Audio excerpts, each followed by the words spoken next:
15 मिनिटात तयार होणारी कुरकुरीत आणि रसरशीत जिलेबी. 1 वाटी साखर घेतलंय पाकासाठी, किंचितसो खावचो रंग, केशर घातलंय आणि समप्रमाणात पाणी घालून ना 1 तारी पाक केलाय. तीच 1 वाटी मैदो घेतलंय, 1 मोठो चमचो तूप आणि 1 चमचो फ्रूट सॉल्ट घालून व्यवस्थित त्या घसपटून घेतलंय पीठ. म्हणजे ता मिक्स व्यवस्थित केलास की त्याचं बॅटर होता बरा. एका ग्लासाक 1 पिशवी लावून घेतलंय आणि मिक्स केलेल्या त्या पिठात ना पाणी घालून गाठ अजिबात रावता कामा नये त्या पिशवेत घालून घेतले आणि पिशवेक एक होल पाडलं.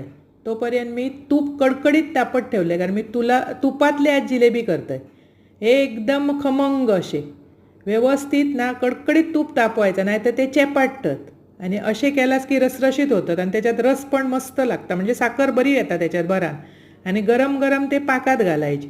नंतर एका चाळणीर गाळून घ्यायचे. असे करा, खावा, आवडतले तुमका, अप्रतिम लागतात. आवडल्यात पटकन चॅनल सबस्क्राईब करा.